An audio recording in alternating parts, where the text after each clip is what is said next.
Good morning students. आज आपका नया टॉपिक स्टार्ट है श्वसन रिस्पिरेशन के बारे में। इससे पहले हमने पोषण के बारे में पढ़ा था।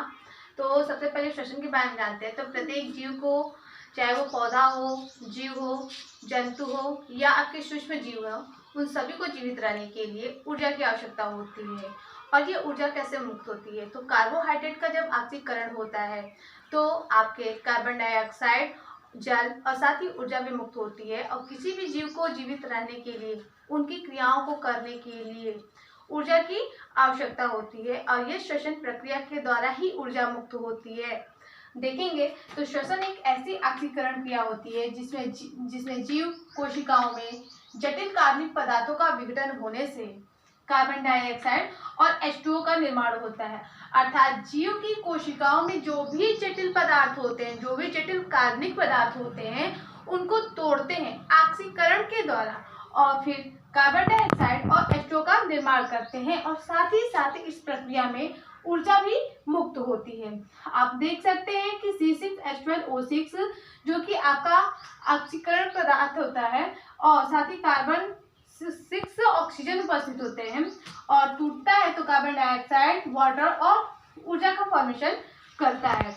जी देखिए, कोशिका द्रव के अंगक माइटोकॉन्ड्रिया में पूरी होती है श्वसन की प्रक्रिया।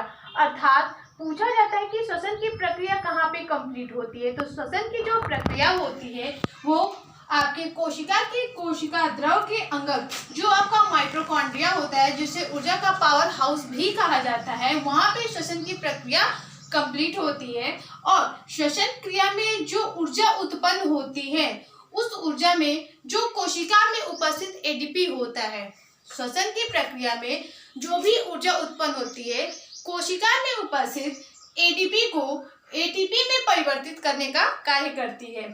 साथ ही देखेंगे तो ये जो ऊर्जा होता है वो अणुओं के रूप में, रासायनिक ऊर्जा के रूप में संचित रहती है। अर्थात अणुओं के रूप में, रासायनिक ऊर्जा के रूप में आपके संचित होती है।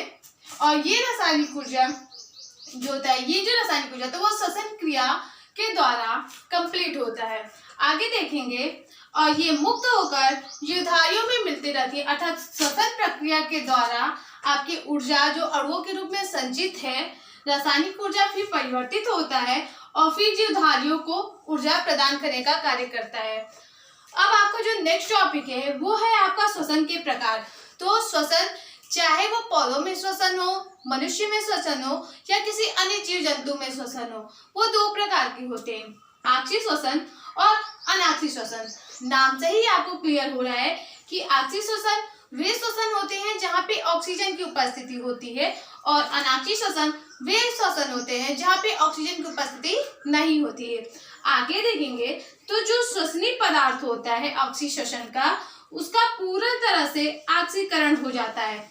ऑक्सीजन श्वसन में जो श्वसनीय पदार्थ आपका कार्बोहाइड्रेट है C6H12O6, वो आपका पूरी तरह से ऑक्सीकृत हो जाता है और जिसके फलस्वरूप आपके कार्बन डाइऑक्साइड और H2O का निर्माण होता है और साथ ही साथ ऊर्जा भी मुक्त होती है।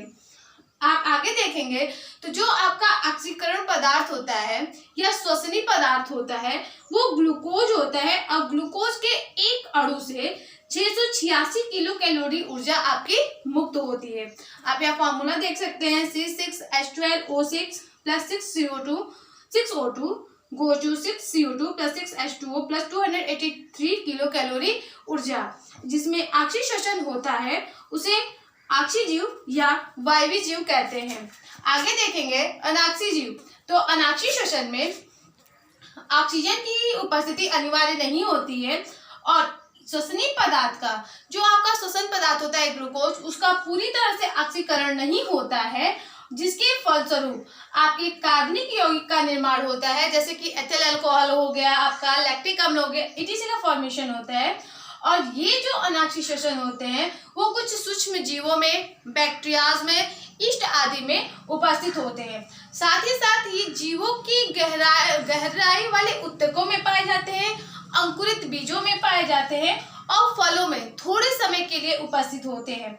अगर देखेंगे इसका ऑक्सीकरण तो C6H12O6 जो कि पूर्ण रूप से ऑक्सीकृत नहीं हुआ है, जिसकी वजह से एथिल अल्कोहल और कार्बन डाइऑक्साइड का निर्माण होता है। ऐसे जीवों को अनाक्षी जीव कहते हैं। तो ये था आपका टॉपिक श्वसन और श्वसन के प्रकार। कल आपका नेक्स्ट टॉपिक होगा कि पौधों में श्वसन और मनुष्य में श्वसन किस प्रकार से होता है। Thank you.